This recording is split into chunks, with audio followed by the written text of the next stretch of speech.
Hello, I'm Mr. Malden, and this is the Middle School Math Toolbox, where I teach you how to become a middle school math master. So if you're interested in that, you can always hit the subscribe button down below and click like if you like the video and all those good things. But today, our goal is to be able to identify proportional relationships, all right? And then we also need to be able to understand what a constant of proportionality is. And specifically, we want to be able to identify proportional relationships given a table of numbers, given a graph, and given maybe some similar figures. So that's what we're trying to do today. So let's just go ahead and jump right into this. And that's our objective, all right? But we need to be able to understand first what is a proportion, all right? A proportion, the definition is of a proportion is it's two equivalent ratios, all right? So we need to back up and just understand what a ratio is, all right? A ratio is just a relationship between two numbers. So like if I said that I was going to buy one apple for 50 cents, all right?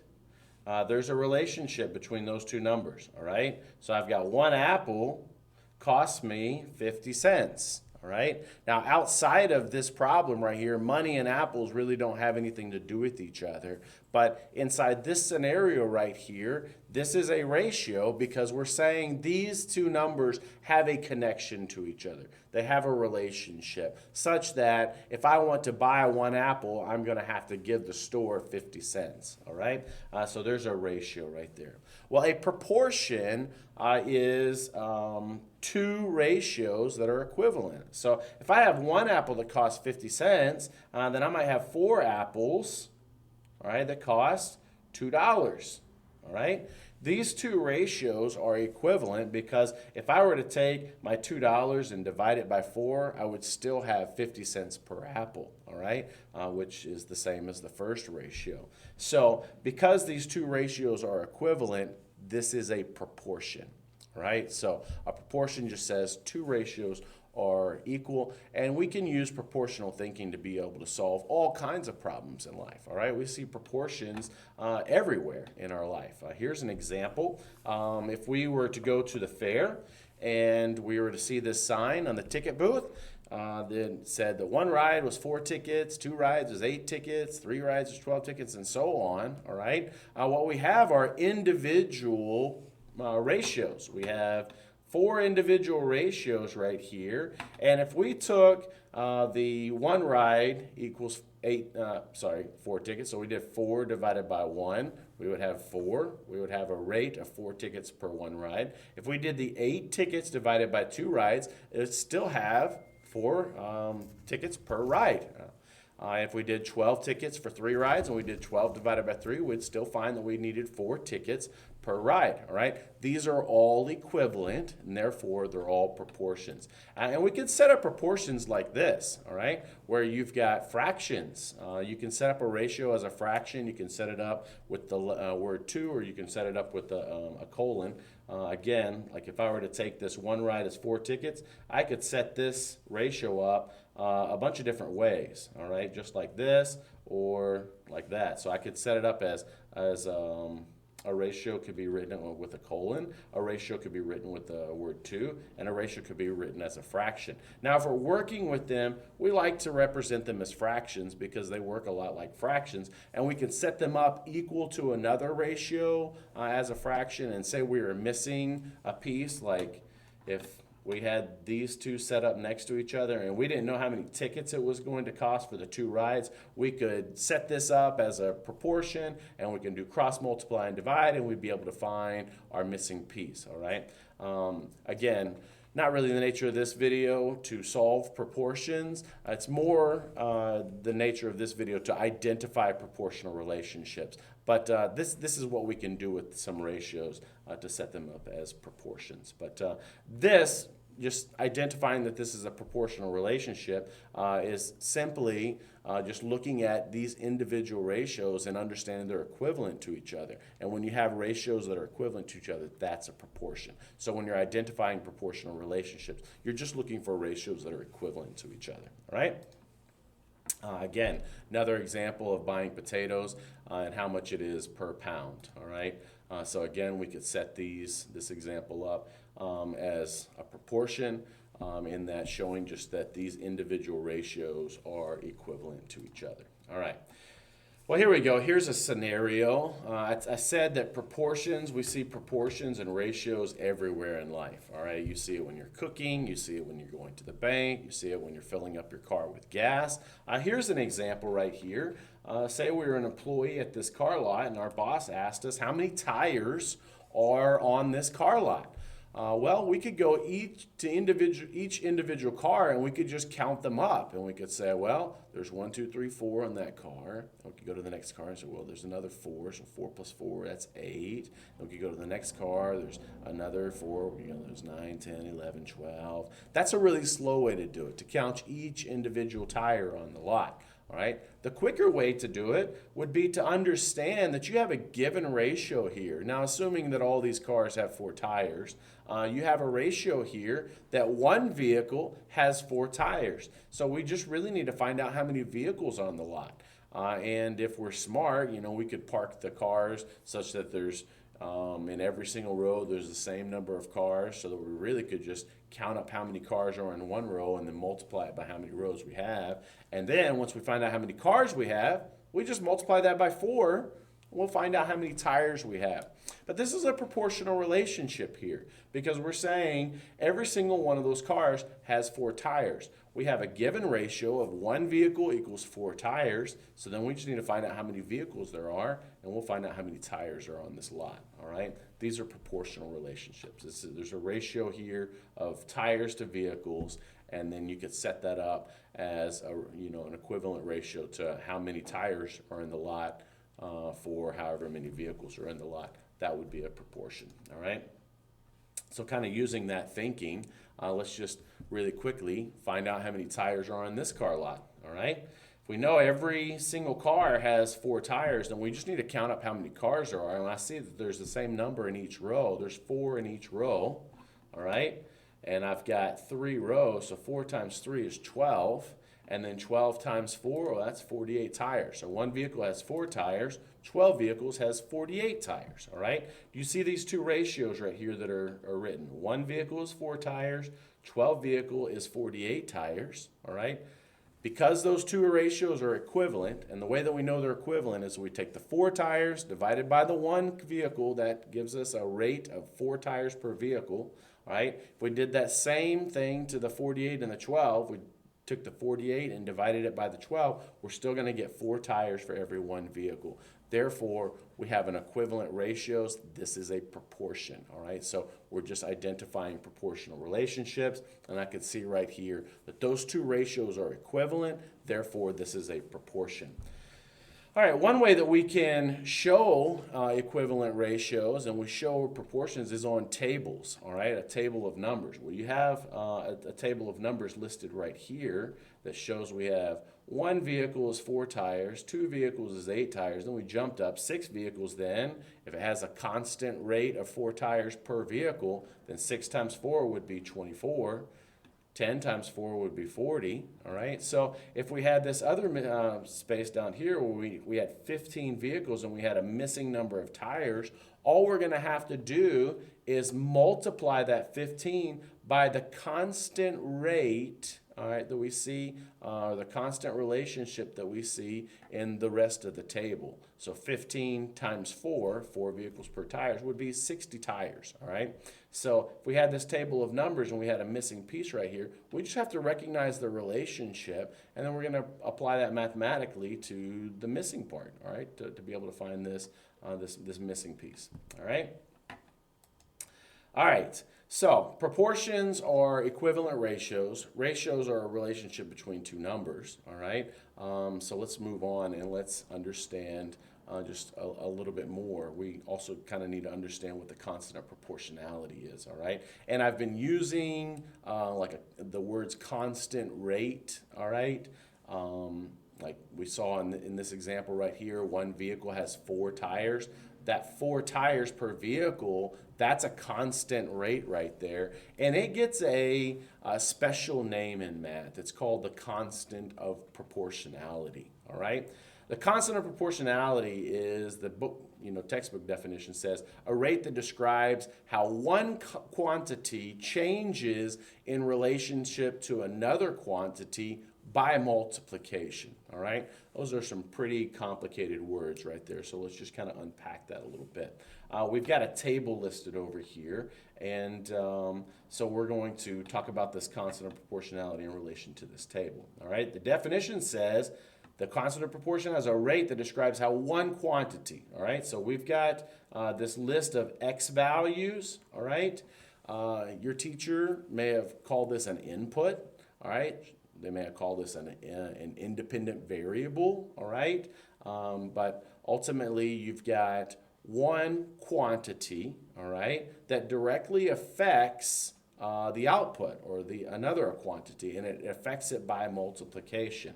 All right, so you've got here x, your x is 1, your input is 1, and you have an output over here of 3. Because we've put them together, there's a relationship between those two numbers, and therefore there's a ratio right there, 1 to 3. All right, the constant of proportionality, all right, is found by first looking at one set of numbers and looking for a scale factor in order to get from your input to your output. All right, so if I'm looking for a scale factor for how to get from x to y, I would be thinking about what do I have to multiply 1 by in order to get to 3, all right? It's a pretty easy one. 1 times 3 equals 3, all right? So I have a rate between these two ratios here, or a rate of change of multiplying by 3. Well, I'm going to take that rate and I'm going to apply it to the rest of the numbers that are in that table, and I'm going to see, is there a constant rate of change? If there is a constant rate of change throughout the table, then that rate of change gets a special name, the constant of proportionality. Because there's a constant rate, all right, then all of these ratios make a proportion, and that constant rate gets a special name called the constant of proportionality. So we found the rate for the first one. 1 times 3 is 3. So let's apply that all the way down. 3 times 3, well, yeah, that is 9. And 5 times 3, that is 15. And 7 times 3, that is 21. So far in this table of numbers, there is a constant rate of multiplying by 3, a constant relationship. All right? And so if there is a constant relationship, then that's a proportion. And because there's a proportion, that constant rate gets the special name of a constant of proportionality. All right? So in this case right here, the constant of proportionality for this table would be 3. All right? So if I had a missing piece right here, all I'd have to do is apply the input, 9 times 3, all right, the constant of proportionality, gives us 27. So 27 would be the missing number in this space right here. All right. So here you go. You have a table of numbers right here. And what we want to determine from this, we just want to see, is this a proportional relationship? Because we're just trying to identify proportional relationships. And one way we need to be able to do that is by looking at a table of numbers. So I'm going to observe this table of numbers right here. I've got a list of inputs. Those are my x's. And I have a list of outputs. And I'm looking for a constant relationship. So I'm really just asking myself, how do I get from 1 to 2 in a mathematical kind of way? I can either do it by addition or by multiplication, all right? If it's by addition, I have to add 1 to 1 to get to 2. If it's by multiplication, I have to multiply 1 by 2 in order to get to 2, all right? Then we're going to take that relationship and these two relationships, we're going to apply it to the next ones down, all right? So 3, how do I get from 3 to 6, all right? Well, is there a relationship, a consistent relationship of +1 or times 2, right? Well, if it were +1, 3 plus 1 would be 4, and that's not 6, so we know that's not the relationship. So let's try the times 2. 3 times 2, yeah, that is 6. So I think we see kind of a constant relationship here. And it is by multiplication. So far, an input of 1 and output of 2 is proportional to an input of 3 with an output of 6, all right? And it's proportional by this It's proportional because there's a relationship by multiplication of times 2. And that times 2 right there would be a constant of proportionality, all right? The k would equal 2. But we want to apply it all the way down just to make sure. So we would go next to this 6 right here. We'd multiply it by 2 to see if we would get an output of 12. And sure enough, 6 times 2 is 12. And then 7 times 2, that is 34. So yes, this is proportional, all right? And because it is proportional, there's a constant of proportionality, which is the relationship between your inputs and your outputs by multiplication, right? And that constant of proportionality is 2. All right, now I want you to try this next one. I want to know, is this proportional, all right? Which means there's a constant relationship between your inputs and outputs by multiplication, right? And if it is proportional, then what's the constant of proportionality? So what I want you to do is pause this video, and I want you to go try it yourself, and then come back to see if you got it right, all right? All right, I'm going to go ahead and try this, all right? I'm going to think about, what do I have to multiply 2 by in order to get to 5, all right? 2 times what number equals 5, all right? Now, I know that it's 2.5 because I have some experience in math already, but let's pretend you didn't know that, all right? You didn't know that number, all right? That number right here in the question mark is really easy to find, all right? It's simply easy to find by taking your y coordinate and dividing it by your x coordinate, all right? So if I'm taking my y right here, 5, and I divide that by 2, I'm going to get 2.5. That's going to be the number that I have to multiply my input by in order to get my output. I'm just doing some backwards math here in order to be able to find that rate, that relationship by multiplication between my input and my output. All right, so that 2.5 is the number, and I found that by taking my y and dividing it by the x. All right, so the constant of proportionality, we just learned a little bit of a process, but I want you to know that's not just a hack, that's an actual equation. All right, if you ever want to find a constant of proportionality, all you have to do is remember this equation right here, k equals y divided by x. K stands for the constant of proportionality. And the y divided by x is you just take a set of numbers, a ratio of numbers, all right? You take the output, the y, and you divide it by the input, the x, all right? And you'll find the constant of proportionality, or the rate of change between those two numbers in that ratio. And then if that rate of change is consistent all the way down, then it's a constant of proportionality, all right? So I have to multiply 2 by 2.5 in order to get my 5. So I'm going to take that 2.5 now, and I'm going to apply it to the rest of the table. Okay, so I've got this 2.5 right here. I know that, 2 times 2.5, that equals 5. So now let's go down to the rest of it. Let's go down to this 4 right here. Let's go 4 times 2.5. Does that equal 10? It sure does. All right, so we know that one checked out. Let's go to the next one. 6 times 2.5. That equals 15, so that worked out. All right, so let's go to the final one. 8 times 2.5. That equaled 20. So it worked out all the way through, all right? There's a constant relationship by multiplication between the input and output. Therefore, there is a constant of proportionality, and that constant of proportionality is 2.5, all right? Now, if that relationship was not consistent all the way through, then this would simply be not proportional. And if it's not proportional, there is no constant of proportionality. There's just a rate of change by multiplication between your individual ratios. But if they're not equal to each other, there's no proportion and there's no constant of proportionality. All right, try this next one. Oops, sorry. I thought I had a next one right here. But I had a scenario. Let's go to the next one. Let's try this one. Try this one. See if you can tell me, is this proportional? And if it is proportional, tell me what the constant rate of change would be, or the constant of proportionality. All right? Go ahead and pause the video, try this yourself, and then come back to see what the answer is. All right. So you've got -6 to -3 as an output. You've got an input of -2, output of -1, input of 6, output of 3, an input of 10, and output of 5. Let me just go ahead and write this down right here. I've got my x and y's, -3, 1, 6, 3, 10, and 5. Okay. All right. The first thing I want to do in order to determine if this is a proportional relationship is I want to find from one of these ratios a rate of change, all right? And then I want to see if that rate of change is consistent throughout the whole table.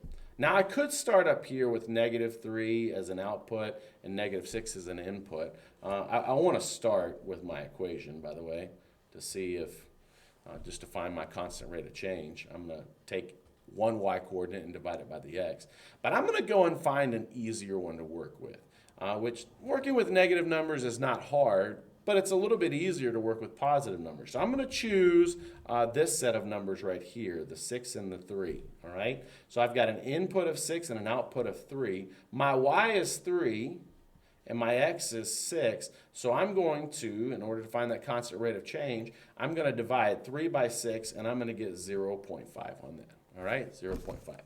Then I'm going to take that, and I'm going to apply that to the as a constant rate of change to the rest of it. So what I'm going to do is take all of my x's and I'm going to multiply them by 0.5 in order to see if I come up with the appropriate outputs. All right. So the first one I've got -6, all right, multiplied by 0.5, and I get an output of -3, which that's what we see inside the table. So we're going to go to the next one. -2 times 0.5, well, that would be an output of -1, all right? 6 times 0.5 would be an output of 3, and 10 times 0.5 would be an output of 5. So it is consistent all the way through, and the rate of change all the way through is 0.5, or 1/2, all right? Therefore, the constant of proportionality is 0.5, or 1/2, all right? All right, try this next one. See if you can tell me, is this a proportional relationship? And if it is, what's the constant of proportionality? So go and pause the video and try it yourself and then come back to see what the answer is. Okay, this particular table, hopefully you've tried it yourself already. This particular table is not proportional, all right? Which means there is not a constant rate of change, all right? Let's go and find out and show you why there's not. All right, let's go to the first one, 2 and 8, all right? I'm going to take in order to find if this is proportional or not, I need to take one y value and divide it by its corresponding x value. So 8 divided by 2 would be 4. That's got a rate of times 4. 2 times 4 is 8, all right? 3 times 4, now I'm going to go ahead and apply that rate to the rest of the table right here. 3 times 4, yeah, that would be 12. And 5 times 4 would be 20. But 7 times 4 would be 28, not 21. So this is the area right here that doesn't work, that doesn't have the same relationship, right, as the rest of the table. And therefore, because the relationship is not constant all the way through the table, this is not proportional. All right, and therefore there is no constant of proportionality. All right. Okay, I think we get that, and you've had enough examples of the table of numbers. So let's move on to looking at graphs, all right? Because we need to be able to identify proportional relationships, not just from tables, but from graphs and figures as well. All right, here we go. We've got a slide here that kind of shows us the difference between proportional graphs and non-proportional graphs. All right, now we know already a proportion is a relationship, or sorry, is a set of ratios that are equivalent to each other, and ratios are just a set of numbers that have a relationship to each other. All right, so proportional graphs have two things in common with each other. All right, if you have a proportional graph, you will have a straight line that goes through the origin on whatever graph that you have. Now, the origin is not the middle of the graph. The origin is where the y-axis crosses the x-axis. The y-axis is your vertical line. The x-axis is your horizontal. And where these two lines cross, that is the origin. All right, so if you have a graph that looks like this, all right, where this is your y-axis, the vertical line, and the x-axis is your horizontal line. Where these two lines meet, that is the origin. Now, we typically see graphs like this in some of the lower grades of elementary school, all right? And then once you get to middle school, you start working with negative numbers, and you find out that these lines just keep on going forever, and there's other quadrants here to the coordinate plane. But you still do see some of these graphs in 7th grade. So you need to understand that the origin is not always in the middle of the graph. It's wherever the y-axis crosses the x-axis. That's the origin, all right? Proportional graphs have to go through the origin. They have to come through the origin, all right? And additionally, they have to be straight lines, all right? So a proportional graph would look something like that, all right? That is a proportional graph, or something like this, or like this, all right? Those are all proportional graphs because they're straight lines that go through the origin. All right. This other example over here is not proportional for two reasons, really. Number one, it's not going through the origin, which is where the x and the y-axis cross, all right, indicated by these two big bold lines right here. And it's also a crooked line. Therefore, it's not proportional. So you can recognize proportional graphs really, really easy and really fast by just looking for a straight line that goes through the origin, all right? Now here we go. We have a table of numbers here, and we're wondering, are these, this table of numbers, is this going to make a proportional graph? Well, you could just take your table of numbers, take a y divided by x, find a rate of change, and then apply it all the way to the rest of the table to see if that rate of change is constant. If it has a constant proportionality, then it's proportional. Or you could take these points right here, understand that these are coordinates, all right? In the table right here, you've got a list of inputs and a list of outputs. You could write this list of inputs as ordered pairs, just like you could put it in the table, just like this, all right? Where you've got a set of x and y values here that you could plot on a graph. So if I went to plot these, this is where they would go. 0, 0 would go right here in the middle. That's the origin. 1, 3, well, the 1 is on my x. I'm going to go positive 1. Then the 3 is my y, which goes up or down. If it's positive, I'm going up. So I went right 1, up 3. I plotted my next point. For the next one, I had to go right 2, up 6, plot my point. And for the last one, I had to go left 1 because it's negative, and then down 3 because it's it's negative on the y-axis. And I've got my 4 points graphed here, all right, from the table. And all I have to do is connect the dots right there, and I've got a straight line that goes through the origin. Therefore, yes, it is proportional. And in this case right here, the constant of proportionality is 3, all right? The way that we find that out is, again, simply take a y value and divide it by the x, all right? And you'll be able to find the constant of proportionality. So if you took this 3 and divided it by 1, you'd get 3 divided by 1 is 3. And if that relationship's consistent all the way through, then it is proportional, and that 3 has a special name called the constant of proportionality, right? But if you had not the table of numbers, all right, but you just had the graph, and it asked you, is this proportional, all right? You can say yes, because it's a straight line going through the origin. But if it asks you for the constant of proportionality, there's another way to be able to find your constant of proportionality, and it is to calculate the rise over the run inside your graph. What you're going to want to do is find 2 identifiable points, all right? And you're going to, starting at one point, give yourself directions to the next point of rise over run, all right? So we're going to calculate how we're going to get from the one point to the other point by rising first or going up or down, all right? And then we're going to calculate how far we have to run, go right or left. So it looks like this. If I started at this point and I'm going to that next point right there, I'm going to rise 1, 2, 3. That's my top number. And I'm going to have to, once I rise 1, 2, 3, I had to go right. I had to run 1 unit, which is, since I went right, and then it's positive, or that 1 is positive.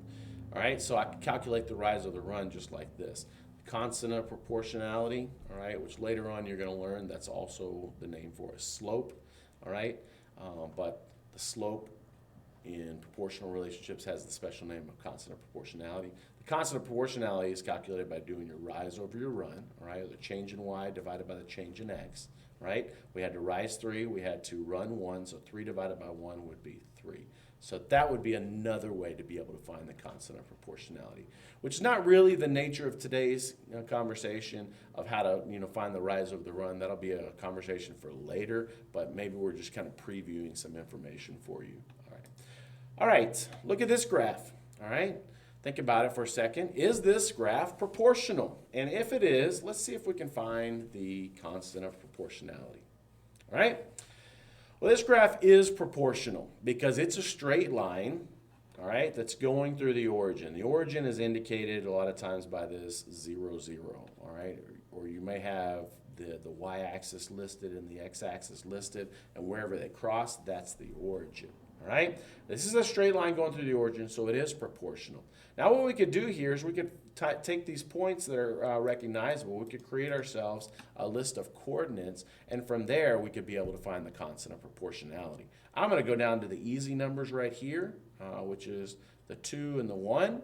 All right, the 2 is my input for x and the 1 is my output. And remember, to find the constant of proportionality, you just take a y and divide it by the x. So in this case right here, it would take 1 divided by 2, which is 1/2. The constant of proportionality for this graph is 1/2, all right, or 0.5. All right, look at this graph. Is it proportional or not? All right. Well, this graph is not proportional. All right, it is a straight line. That meets one of the requirements, but it does not go through the origin, and therefore it is not proportional. All right, if we took the coordinates right here and we listed them and we tried to find the relationship between these numbers, we would find out that the relationship is not constant all the way through. Therefore, there is no constant of proportionality, and it's listed as not proportional. All right. Okay, let's move one step further and let's understand that this constant of proportionality that we have been finding, all right, is represented by a special letter K, all right, and we can, whenever we find the constant of proportionality of the number, all right, we can replace that number inside this equation for a the standard equation for a proportional relationship, all right. Whenever you have a proportion, all right, as evidenced by a constant relationship between your inputs and outputs, all right, we can represent that as an equation with the variables y and x present and a number that replaces this k. Again, to find the k, we just take any y coordinate and divide it by its corresponding x. Once we find that number, then we can replace that, or we can use that number and replace the k inside the standard equation for a proportional relationship with that number. So let's try to do that from this table of numbers. First, we would want to make a graph. All right. So we've got -2 and -8. That's going to be right down here. -1, -4 is right there. +1, 4 is right there. +2, 8 is right there. We draw a line. It goes through the origin. So we know it is proportional. Therefore, we can represent that proportional relationship with the equation y equals kx, or to say it another way, your output equals the constant rate of change multiplied by your x, all right? All right, now we need to find that constant of proportionality, which I'm going to go down here to the easy numbers, 1 and 4, all right? I'm going to take my 4 divided by 1, and that would be 4. That's my constant of proportionality, and I'm going to take that 4 and replace this k in the standard equation with the 4. So this equation, or this line, this proportional relationship, can be represented by the special equation y equals 4x. All right? Go ahead and see if you can find out what the relationship, the equation would be for this line. All right? Again, pause the video, try it yourself, and come back. All right. First thing I'm going to do is find some easily recognizable points. I see a line that's going through the origin, so it is proportional. So therefore, we can use the equation y equals kx to be able to represent this line. All right, and I just need to be able to find what my k is, which I'm going to just find one of my easily identifiable points. There it is right there. The y for it is 2, and the x is 1. So 2 divided by 1 is 2. That's my constant of proportionality. So I'm going to replace this k with that 2, just like that. Sorry, that's the bell, which means I need to wrap this video up because I've got some students that are coming in. But there you go. The equation for this line would be y equals 2x. All right. Finally, one last thing I want us to see. I had a bunch of other examples here, but it's just to be able to look at figures and be able to understand these proportional, right? Proportional figures they may be different sizes, but ultimately they look the same. So you're asking yourself, which one am I trying to grow? Am I taking my green one and growing it to the blue one, or vice versa, right? Whatever one you're trying to grow, that's going to be your independent value, your x, and the one that you're trying to grow it to, that's going to be your y, all right? So if I were to take this green figure and determine if it's proportional to the blue figure, I would just look at corresponding sides, which this case right here, the shapes are put the same exact way. So we know that 8 corresponds to that 12. And I'm thinking, what number do I have to multiply 8 by in order to get to 12? Well, I could do my y, which would be the second number, divide it by the first number, and I would find out that I had to multiply the 8 by 1.5 in order to get to 12. Well, I want to apply that times 1.5 to the other numbers as well. What is 14 times 1.5? That's 21. So there you go. That one worked out. And then what is 10 times 1.5? That's 15. So that one works as well. All right? So these two are proportional, and the constant proportionality is 1.5. Now, if you go to this one right here, you're going to find out that this is not proportional. All right?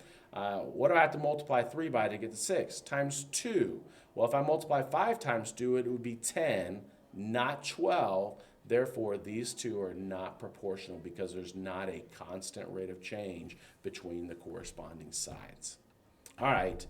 I hope that you learned something through this. I know this is a lot of information. You're probably going to have to go back and rewind and be able to try to get the little bits of information that we put in here throughout the video.